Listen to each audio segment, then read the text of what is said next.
Hi all. It's so lovely. Well, yeah, it's so lovely to see your faces. I'm so glad to see you guys here. Um, I'm gonna get like a few more of you guys answer in the chat what you guys prefer as an icebreaker to get you all settled in. Um, I personally prefer uh books sometimes. Well, most times I prefer books over the movies because, I like that attention to detail, like getting to read like certain things, especially like describing the characters. So yeah, it's so lovely to see you all. It's okay if you come like off mute to introduce yourselves as well, or to come on camera to so I can see all your lovely faces. And it's just really, I'm just really excited to be here and being able to present to you guys. So let's get started. Today's topic is why college and what are goals that motivate me? How does this connect to college? And why should I go to college? And what motivates me on a daily basis? And how does it connect to college? Like, what do I do on a day-to-day basis that in high school or like outside? Um, that really, you know, motivates me to want to go to school and like learn. So my name is Faye. I'm currently a sophomore at the City College of New York, and I'm a core coach here at Let's Get Ready. I currently study psychology, and my hobbies include reading, listening to music.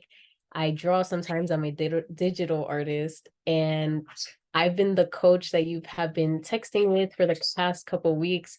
And if you hear any background noise, please know I do have a bird that he just likes to talk a lot. In our agenda, we are going to do our welcome and our icebreaker. Well, we already just did that. And we are going to be talking about what's exciting about college, common concerns, how applications are a lot of work, balancing multiple priorities that are in college, adding to like adjusting to a new environment, college expenses, because that's a big worry a lot, like most of the times, and how to pay for college. And then we are going to talk about what personal motivations you all might have, and then we are going to close off for the night. And if you have any questions, like I said before, feel free to come off mute and um speak your mind. But remember, it is one mic only, so when someone else is speaking, please be respectful and let that person have the floor before you decide to put your input or agree or disagree with someone. But yeah, you can also just chat your opinion. I will see it in the chat and I will get to you when I get to you. But yeah, moving on. Today we do have a $25 raffle card that you can win. It's a Tango gift card, so you can spend it at a bunch of different places, let it be in person or online. And you can earn up to 3 raffle tickets today, depending on how many of the things you listed here, many of the things listed here that you do. And there are going to be lots of more opportunities for you to reflect and share your thoughts on many of the topics today. And the winner will be announced after the workshop. So you'll get that either via text or email. But yeah, these ways are ways for you to participate in this raffle and get a gift card. Oh yeah, and there's also a grand prize raffle. So you get 1 point towards our annual grand prize raffle for every workshop you attend. So right now you get 1 point for attending this workshop.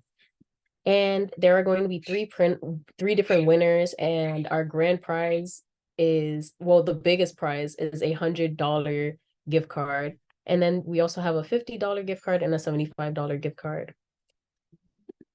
Moving on. So today we're going to be talking about college excitement and concerns. And in this section, we'll be talking about some of the reasons why people choose to go to college and why, well, like, what are some top concerns that some students have. And we're going to be talking about common concerns. So what you might be feeling, a lot of other students have already felt. But the goal is for you to get more information about certain things that you might already be thinking about and are questioning and that you might have already asked me. And we'll just be covering a lot of stuff. And we'll also start to think about what kind of environment you might be looking for, since there are a lot of different options, and you're going to be making decisions about what type of college is right for you. Now, we're going to have a jam board that Sarah, the moderator, she will be linking in the chat. And when you join that jam board, you will have a question where that is asking what are some of the reasons why people decide to go to college.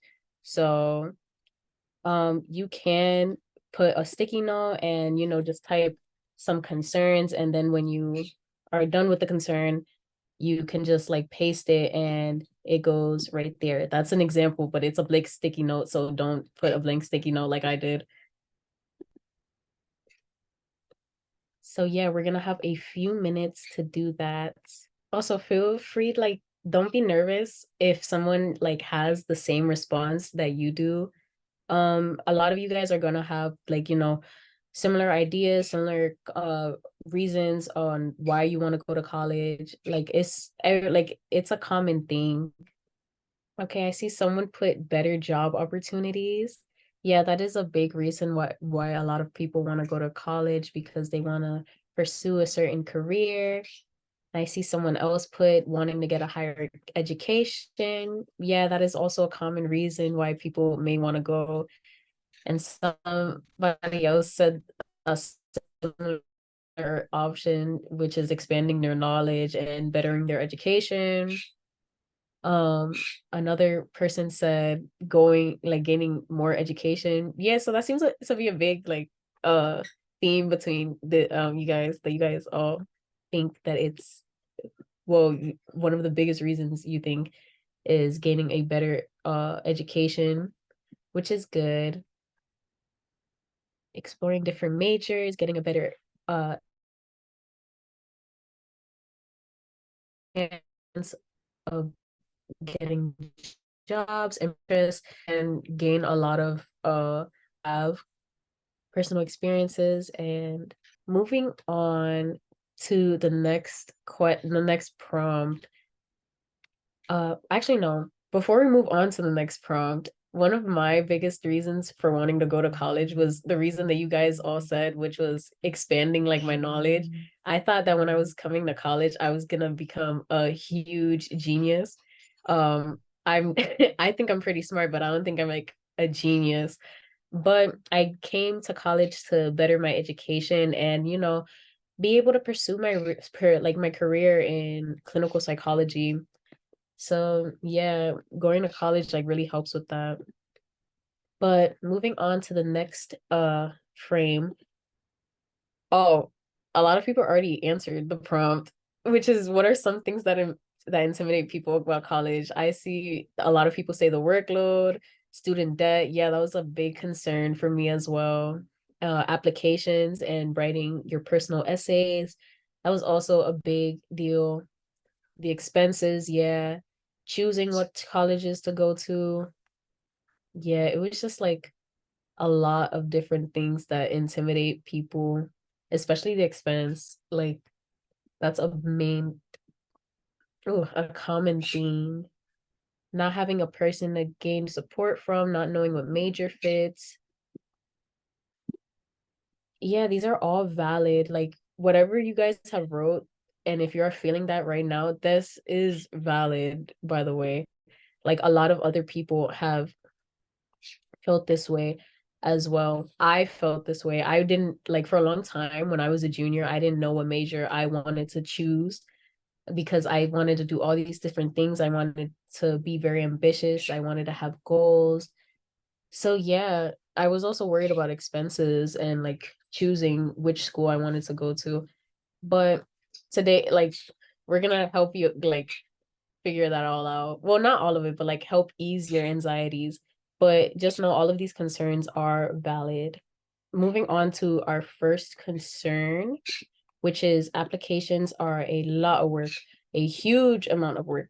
And a common concern for students are um like getting through applications.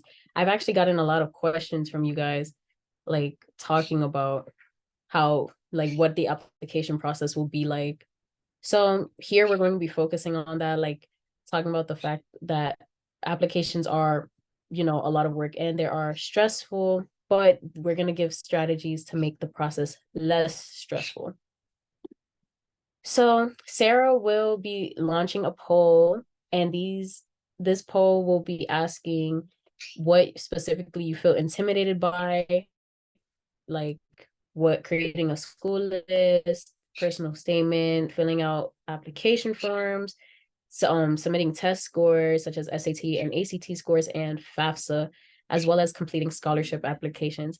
It's okay if you don't feel like you are sure about any of these options. It's okay to put that. Okay, so I see a few people have already answered. So I'm gonna give you guys like a couple more, like a few minutes, not a few minutes, but like a few more seconds to answer the poll before it's closed. Also, some of these options may not apply to you guys if you decide that you want to go to a community college. Just select like what you think does apply to you. I see the biggest trend right now is like filling out application forms and creating a school list. Yeah, that's how it was for me as well. I was like really nervous about filling out application forms because I thought it was going to be a lot. And the biggest trend was filling out applications. And yeah, why fill application forms are like it's very stressful. It's like a lot. Anyways, oops. So here are the results. A lot of you guys felt the same about filling out application forms, and it's okay if you feel like that because it's like really scary. It's a really scary process that none of you guys have done before. So yeah, but doesn't that make you feel better that, you guys have the same ideas? Yes, no, maybe. Anyways, moving on. So here are some important things to know. Yeah, applications, they're a lot of work.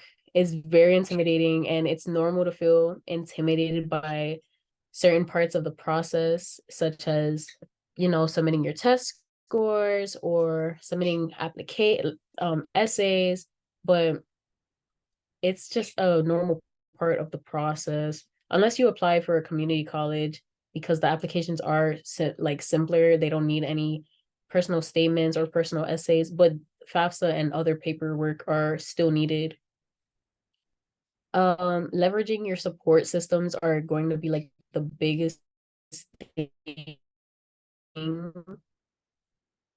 for you to like make things easier, such as coaches here at Let's Be, and to reflect about who's going to be a part of your college application support system. If you guys feel comfortable coming off mute, I would love to hear some other people aside from who I've listed um that might be a part of your support group. You can always put it in the chat, but like it's always nice to hear your voices. I mean, I can't really think of anything else that isn't listed there.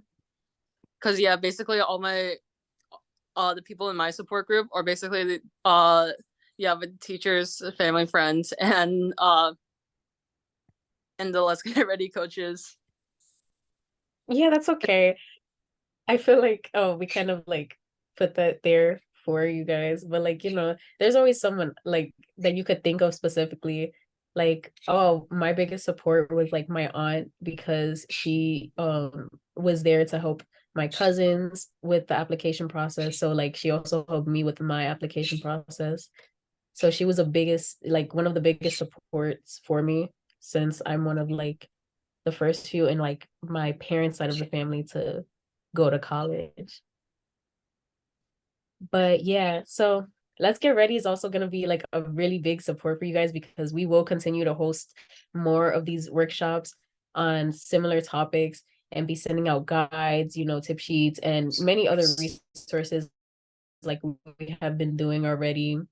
and that will be able to like that you guys will be able to text me and reach out for like support anytime and any questions, and I will answer it to the best of my ability. And some advantages of Let's Get Ready are making sure to help you make use of your junior year so that things don't just pile up and overwhelm you. And we'll be able to remind you to make use of your guidance counselors and your guidance team at school.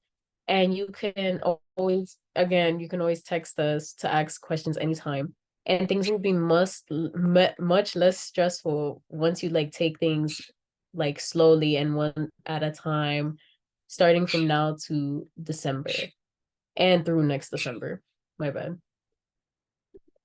So the next tip is a lot of the work is about getting to know yourself, and it's going through a big source of self reflection.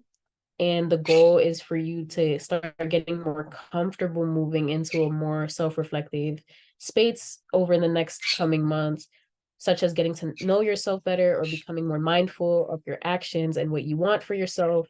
Like, what are your goals? What do I even want to do? Like, what do I like and dislike? What am I looking for specifically? So it's always good to like self reflect. The most important work that you will be doing is getting to know yourself so you can know what school is a good fit for you, whether it be private school, public school, or community college. And whatever you end up with and whatever you feel most comfortable with is the goal.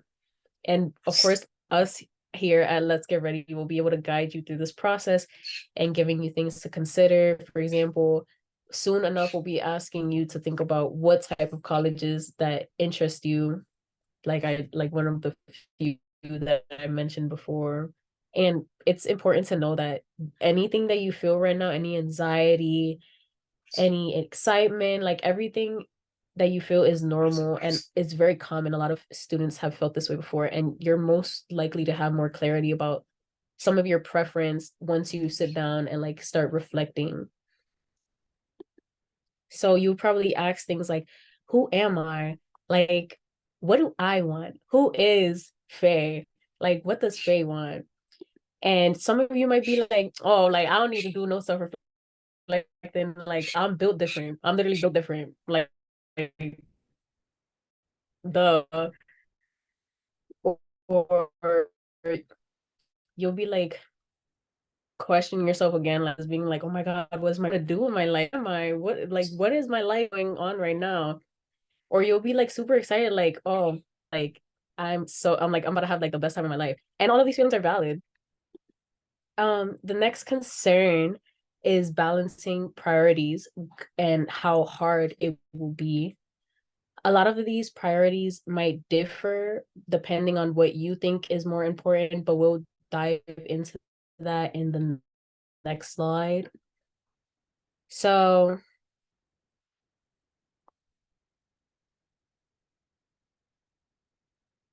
Yeah. It's only college my is third day out here. very I different don't from know. high school, and not only are you faced with a new environment on independence for your actions and responsibility of yourself, you will not have teachers reminding you, hey, this essay is due.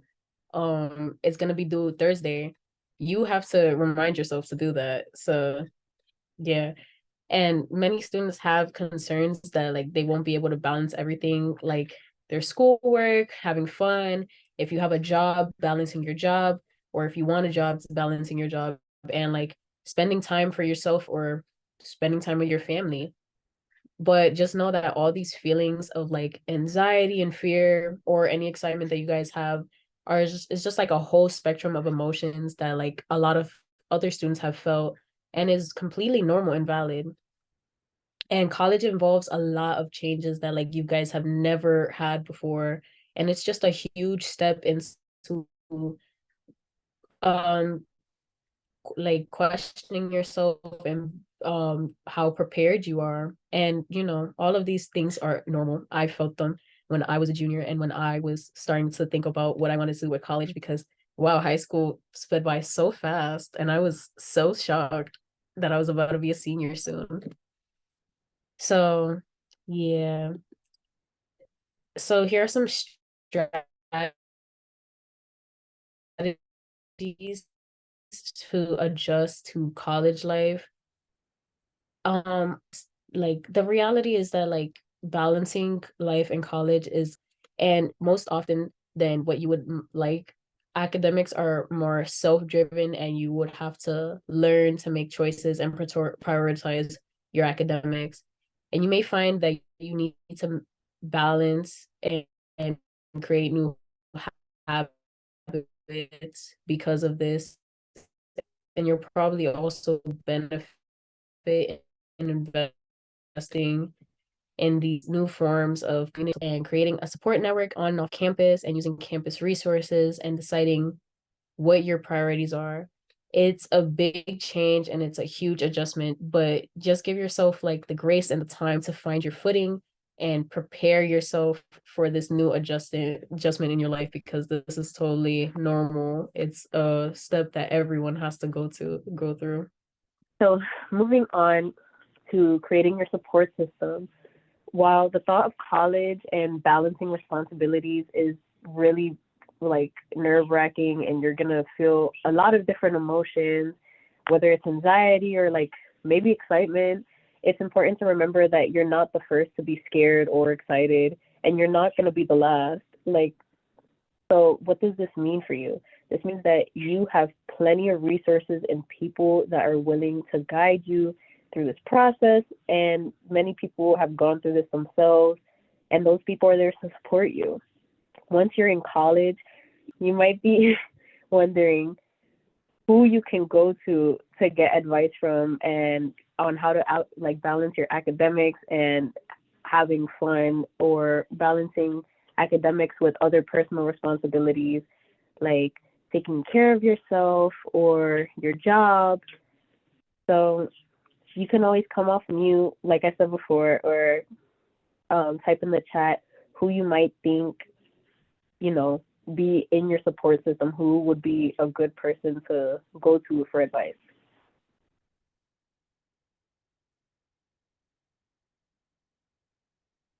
Like I said before, I previously went to my aunt because I know I could have gone to her for anything. So it might be different for you all. Okay, Tamia said they're older sisters. Okay. So that falls under the family category of your support system. Okay, someone said that their dad is their biggest person that they would go to. So also under the family, I'm seeing a trend that a lot of people would go to their family.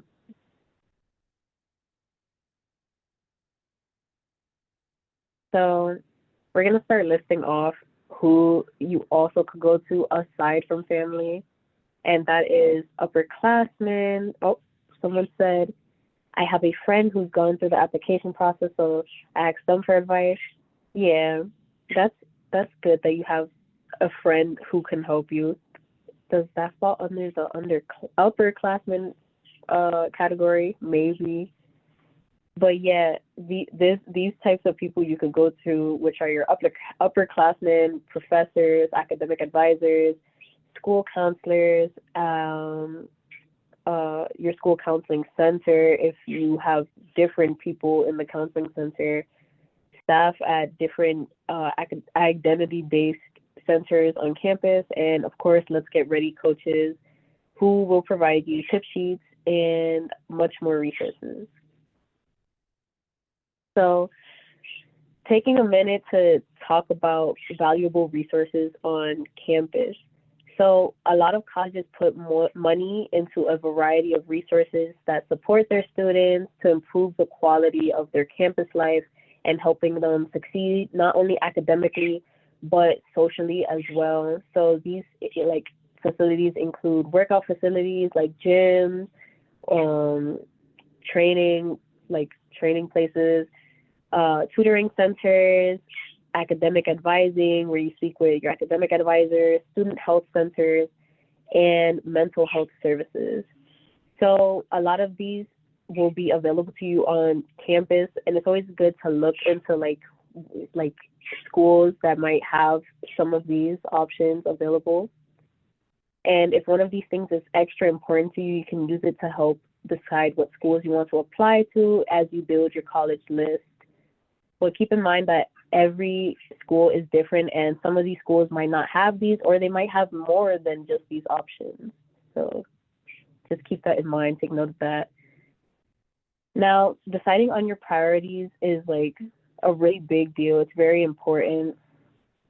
And you may be wondering, why do I need to know what my priorities in college are? Obviously, it's going to be academics. I thought the same thing. I thought the same thing until I got to college. And I'm over here thinking my professor was going to remind me the first day of when something was due. And I missed the deadline. And I was like, why do I have a zero? I didn't know this was due. Why didn't the professor say anything? Because I didn't prioritize that. I didn't prioritize my own responsibility, and that was on me. But often we think of balancing responsibilities as being like an equal 50 to 50% chance between academics and like your personal life, but this may not be the case for everybody.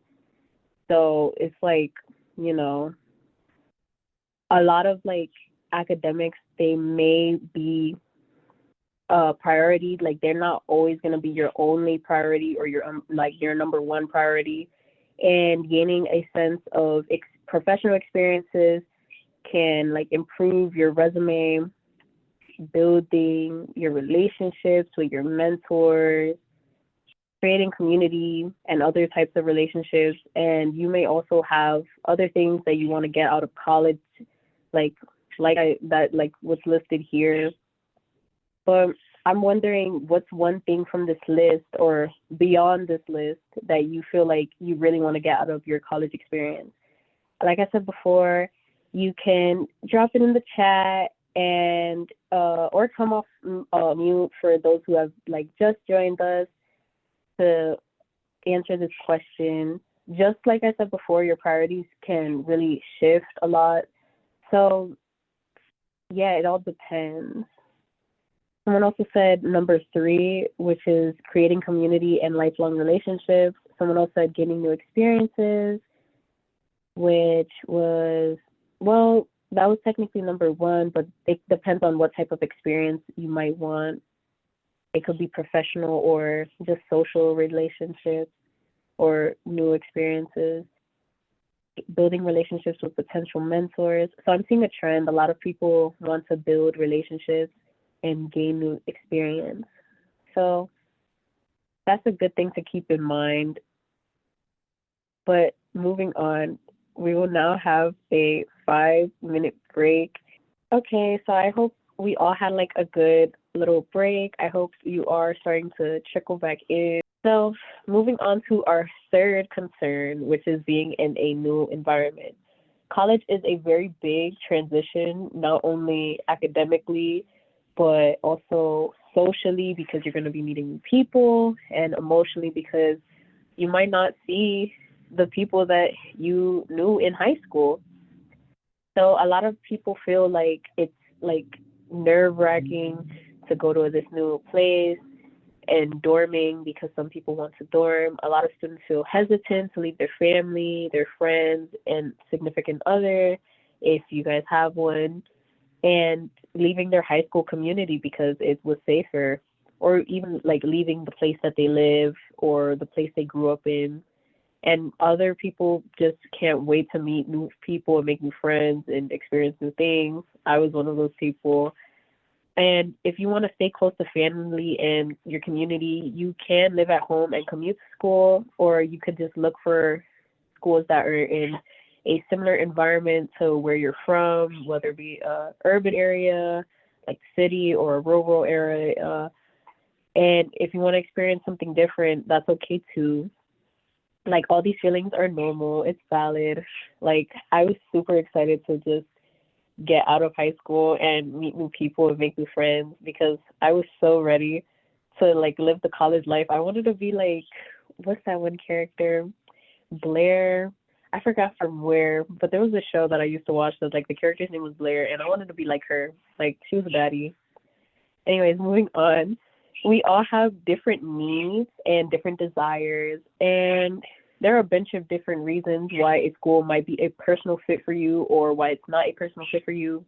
Some of which are listed here, and like some of these might be your different goals, your personality, your personal preferences, your physical or mental health, identity, and different life experience.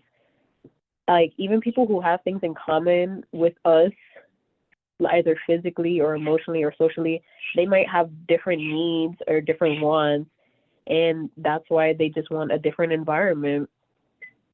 So if you felt a sense of being in like a different like person, like an outsider or an other in high school, or that you felt like your identity was marginalized in like in ways that didn't feel good, researches researching colleges that are, for example, disabled, undocumented friendly, or queer friendly can be a good way of setting yourself up to have a stronger support network and a sense of community and making new friends.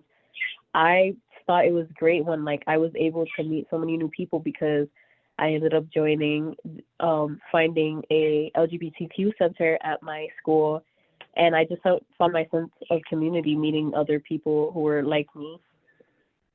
So yeah. So now we're going to be putting you in groups, and because in college you'll have a lot more choice over what type of school you attend, and you can choose a place that feels like it's a fit for you and it fits your needs. And you may already know some things that you might like or might not like, but you're going to be joining a breakout room to talk to like your peers for only a few minutes, 6 minutes, and you'll be reflecting on the question on the slides, which are introducing yourself and where you're from, what's your high school community like, and what you want to be similar in college, and what's something about you that you want to be different in college. And yeah, so our moderator, Sarah, should be putting you guys into breakout groups. So you should all be, coming back from the breakout groups. I hope you had like good conversations. I hope it was exciting meeting each other. I want to like hear from like 2 to 3 people to share anything interesting that like came out of your conversation. Feel free to come off mute and speak, or just type in the chat. Tahira, you have your hand raised. Would you like to share anything meaningful? Yeah, my group was good. We all shared. Something that I shared was, okay, let me just say from the beginning. My name is Tahira. I go to the Young Women's Leadership School in East Harlem, and my school is a girls' school, so that's something like different compared to other public schools. And something that I'd like similar to be like in college is like the sisterhood that we have with amongst each other. It's like really unique, and I feel like not everybody has that kind of relationship in high school. Oh, that's so cool that you go to school in East Harlem. I think I heard of that school being near my campus, but I'm not too sure. I know on my college campus, there's also like an all girls division of the school called the Sophie Davis School of Learning. Um, so yeah, it's also kind of they also have like a lot of sororities and sisterhoods there. Um, Tamia said that with Carmen, they discussed. Oh, they didn't finish typing. That's okay. Um, but would anyone else like to come off mute? If not, we can move on. Okay, well, thank you guys for participating. Oh, there we go. With Carmen, we discussed how our schools are very diverse and how we're able to learn from each other's diverse background. Period. I love that. Thank you all for like participating, and thank you for coming off of mute to participate. I know that takes a lot. And thank you also for participating in your breakout groups and, being able to talk about what interests you. So moving on to our next slide, we're going to be exploring mission-driven schools. There are many different types of schools which you can explore by checking out our types of schools tip sheet, which Sarah should be dropping in the chat soon. And A lot of these mission-driven schools can create safe spaces for students, especially students from historically marginalized communities, to be in a good learning environment where they feel safe and like their identity is celebrated, and where they have more in common with students, staff, and professors. Most of these schools have larger populations for specific groups of students, and they may invest more in supports for and curriculums for these students' identities that might match the interests and experiences, or you might have a larger range of peers that can relate to certain aspects of your identity. For example, a lot of colleges have a lot of Hispanic serving institutions have at least 25% Hispanic or Latino undergraduate student enrollment. A lot of historically Black colleges and universities have a large population of Black and Brown students. Religious colleges such as Catholic schools, Christian schools have certain, Catholic and Christian groups there. And colleges for the deaf, blind, or hard of hearing, or historically single-sex universities like all girls schools or all boys schools. And there are other schools that have large populations of specific student groups that aim to center their experience. So moving on, we're going to be talking about a predominantly white institution, also known as a PWI. For those who don't know what a PWI is, it's just a college that has a predominantly white space, and this can be a bit shocking for those who are not used to being in predominantly white spaces. And a lot of these schools, they feel like they're centered around white space, whiteness, and only would cater to their white students. But that's not always the case, and any student with different identities can, go to the school. They're not going to reject you because you're not white. That would be awful. But students with various identities, they can feel like, an outsider because there's going to be a few of you. And every college is different and it's going to have its own unique culture. But it's always, a big thing to feel a little bit like an outsider. But if you're thinking about going to a predominantly white institution, you should look at the college's demographics and also read student testimonies about the school, their experience, and if you like it or not, and how it will help you find what's important to you. But no matter where you go, there's going to be peers, mentors, and spaces where you can find support for yourself. And fun fact, there are over 5,000 colleges and universities in the United States. Just remember that you have so much more options than you did in high school. So that leads me to my next slide, which talks about student groups and finding a space on campus that's perfect for you.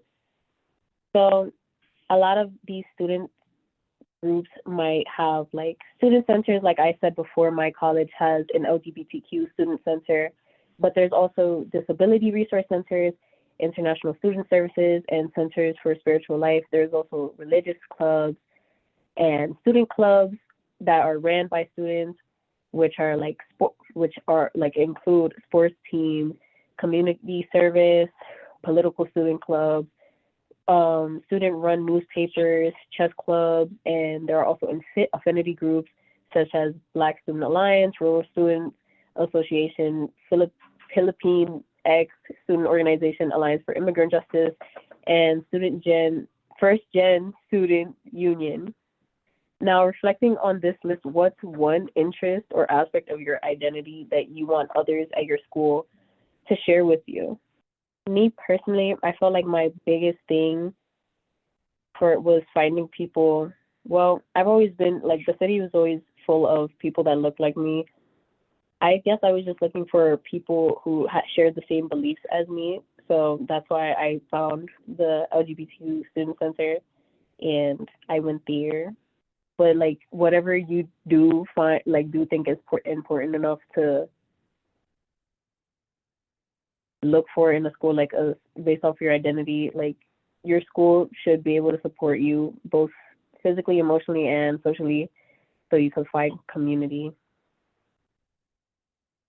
Um, Moving on to our next concern, which is the biggest concern that like I've seen, which is college expensive. In this section, we're gonna talk about the financial cost of college, and this is only like the tip of the iceberg, like only a small introduction to college financials.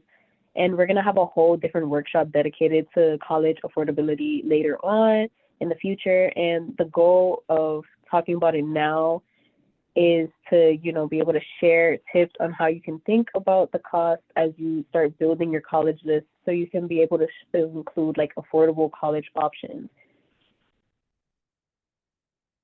Oh my God, what is that? Oh my God, what is that?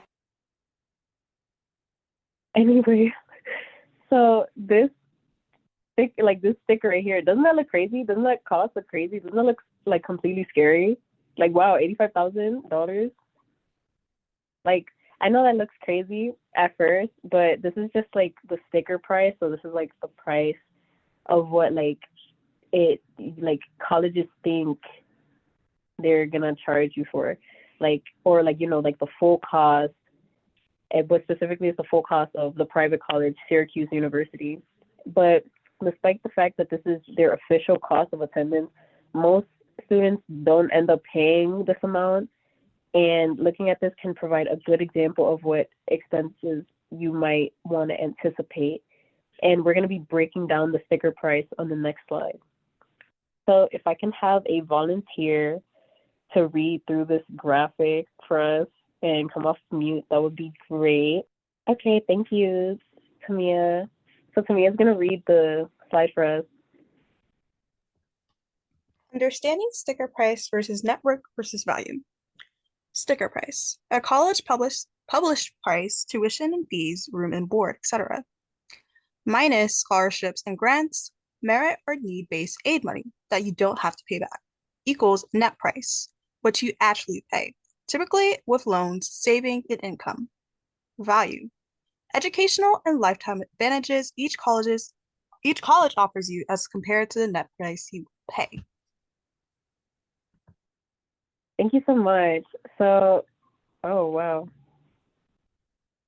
So like what was stated, my bad, I didn't say that. But like what's stated on the slide, the sticker price is only like what's considered the published and official price for like colleges, especially four-year colleges, and it's a lot. But just to be clear, that's that's rarely the amount that students get to pay.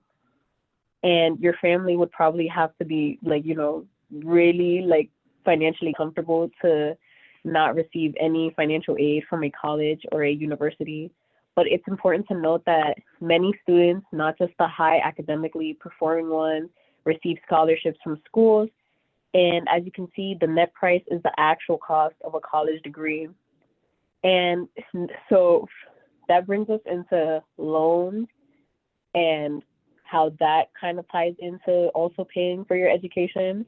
So we're going to talk a bit more about loans, because a lot of you guys might be thinking about that, because scholarships are not always the only option to pay for school. So for a big percentage of students, student loans are a necessity, and that's really scary. And there are strategies for minimizing student loans and college costs, and building an affordable college list is one of those strategies, and it's like the main foundation for that. And in our July college affordability workshop, we will be discussing loans, financial aid, and graduating with as little debt as possible. And student loan forgiveness is a big Supreme Court case right now. How many of you guys have heard about the Supreme Court case going around with student loans and student debt? You can raise your Zoom hand, or you could type in the chat and say, I have, or I have not. It's okay if you haven't. because I didn't really know about it. I'll say, okay, I see a few hands. So if you want to learn more about taking action to support for student loan forgiveness and debt forgiveness, Sarah will be dropping an organization about that in the chat. Anyways, moving on. What might make a college affordable? So here's a list of different approaches you can take on building colleges that include some affordable options and financial safety schools, which are schools you're pretty confident you will get into and are likely to cost less. If you do, well, some of these schools are like include low sticker price schools, which are like community college, public and state universities, low tuition schools, and tuition-free schools, which are rare, but they do exist. You also have to include good financial aid, so schools that meet 100% of the demonstrated need, colleges that meet 100% of the demonstrated need for students and undocumented students, and also great academic merit scholarships for high performing students. For example, schools with large endowments or schools with full ride scholarships, which like I said before, it's not, well, schools with full ride scholarships are not too rare. I've seen a couple people get full ride scholarships, but yeah, once you're ready to build your list, or if you've already started building your list, please use this slide as a resource, and just note that financial aid does function differently for undocumented students. And so schools with low sticker prices and schools that meet 100% of the demonstrated need for undocumented students is a good starting point, and scholarships will also be important. Yes, Tahira. Do you have a question? Yeah, I do. Are we able to like see the slides after the Zoom call? Like, are you able to share them with us, or is that? Yes, we'll be sending the slides and a recording of the Zoom to your emails once it ends. Okay, thank you. Yes, you're welcome. Are there any other questions about anything on the slide? Oh, my mistake. It's going to be sent to your through text, so it's going to be sent directly to your number. All right, if I have no questions, I will be moving on to what is your personal college motivation? Yay! So now that we've covered like some of the top student concerns, we're going to be reflecting on personal motivations for attending colleges. So the goal for the next 15 minutes is starting to get a clearer why, which is what we call it, a personal why. And your why is going to be what motivates you and what carries you forward when you hit little bumps in the road on your way to your goals, because you will hit some bumps, but like, it's okay. We're going to help you get through them. We're here to support you. And it's going to fuel you as like you do the work of applying college and help you remember that it's all worth it in the end. So taking a step back, we're going to be talking about intrinsic and extrinsic motivations. So intrinsic or internal motivations are something that we feel strongly drawn to and feel fulfillment when we do it. And external or extrinsic, well, is something that gets like rewarded, or that those close to us want for us, or something that society seems to expect. So that could be grades, praise, money, punishment. And with intrinsic, it could be like pride, achievement, personal interest, or like you're just curious. So there's a difference between reading a book because you have to read a book for class, or reading a book because you just like reading books. Like, both are valid reasons to read the book, but studies also show that like internal and external motivations are more likely to result in goal achievement. And it's also 100% normal to feel connected and motivated by both internal and external. But it's important to find like a perfect balance. Well, not a perfect balance, but like a balance between these two, and know that like what is important to us, so that we can like make decisions to feel happy with like our long-term decision. Moving on, we are going to reflect on our personal why and consider what college motivations you might feel related to, which are listed here, which are personal growth, fulfillment, community service, or community or service, and family and societal expectations. Also, it's perfectly normal, once again, if none of these categories don't apply at all. Also, there are no wrong answers to this.